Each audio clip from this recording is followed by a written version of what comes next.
Hey, hi. For years, you have done everything you were told. You avoided the trigger foods, you cut back on salt, but the migraines kept coming. What if all the advice you have been following isn't just wrong? What if it is the part of the problem itself? What if your brain isn't broken? It's actually evolutionarily superior. Hey, I am Pratyadhund and welcome back to our Decoding Migraines series. Today we are using the groundbreaking science from Dr. Angela Stanton's research, including her peer-reviewed studies published in Frontiers in Nutrition, along with her book Fighting the Migraine Epidemic, to bust the biggest lies that are keeping people in pain. Before we dive into these myths, you need to understand this.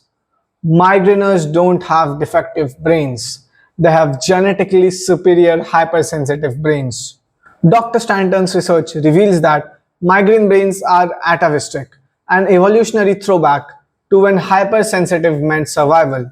These brains have 50% more sensory neural connections and can detect dangers others cannot, like smelling gas leaks that only detection equipment can verify, hearing sounds that others around you might not be able to hear. So let's jump into debunking the myths.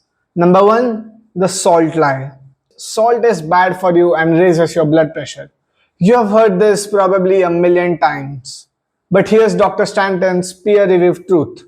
Migraineurs waste 50% more sodium in their urine than non migraineurs. This isn't just an opinion, okay? It's published research showing a genetic salt wasting condition. A migraine is an electrolyte imbalance where insufficient sodium in the extracellular space of our sensory neurons prevents action potentials from firing. When your voltage gated sodium channels cannot initiate communication between the neurons, you get migraine symptoms. In simple words, this electrolyte imbalance makes it harder for your neurons to communicate with each other, which results in the prodrome, the headache, and the migraine attack symptoms and the postdrome symptoms to occur. But here's the kicker. For every 100 mg per dl increase in blood glucose, your serum sodium drops by 2.4 MEq per liter. This means eating carbohydrates literally steals sodium from your brain through glucose sodium contrasporters, SGLT1 and SGLT3. These are very specific neurobiological words, so you might have to search for it. I'll be putting in the links in the description for a deeper search. The impact of this is believing the salt lie means you're starving your hypersensitive brain of the very mineral it needs to function. Understanding this truth means you can finally see salt as an essential fuel for your superior brain architecture. That was our myth number one. Myth number two, the food trigger lie. The lie that we have been told here is you have a list of trigger foods you can never eat again. Traditional medicine tells you chocolate, cheese, red wine are the triggers you must avoid forever. This creates a life of fear and restriction. I mean, I personally vouch for quitting alcohol, but here's the Dr. Stanton's research truth. There are no absolute trigger foods when your electrolytes are balanced.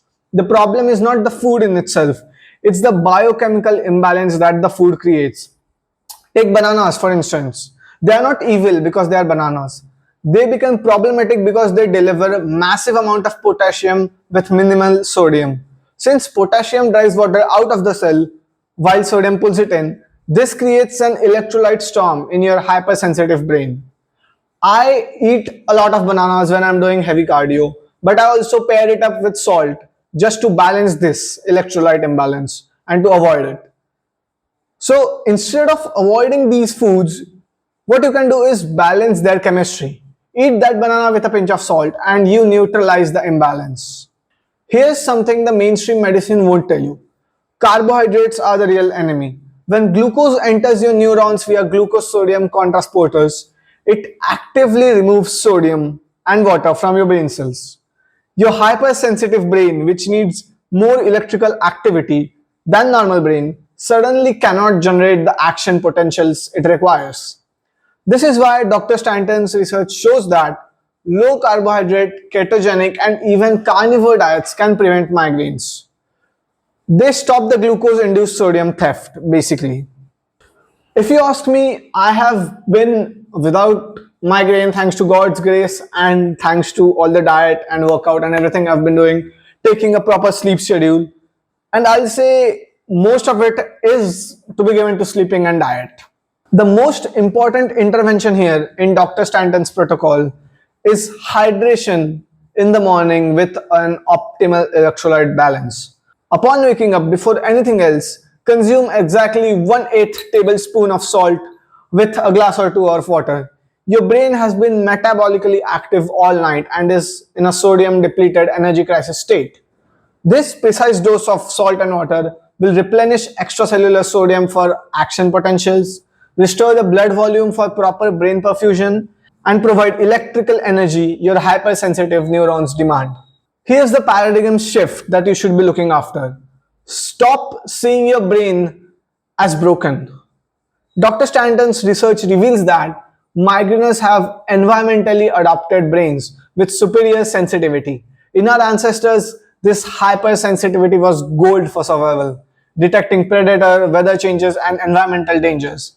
The problem isn't your brain, it's our modern, high carbohydrate, low salt environment that starves your superior neural architecture. To conclude this video, I would say it is time to stop fearing your brain and start fueling it properly. Your migraines are not a disease, they are your genetically superior brain crying out for the biochemical support it needs. By understanding Dr. Stanton's research, you can move from a life of restriction to a life of empowered biochemical mastery. That sounds so cool to say. But there's one more lie we need to address: the medications you have been prescribed. In the next video, we'll dive into the drugs of shame and why they are dulling your evolutionary advantages.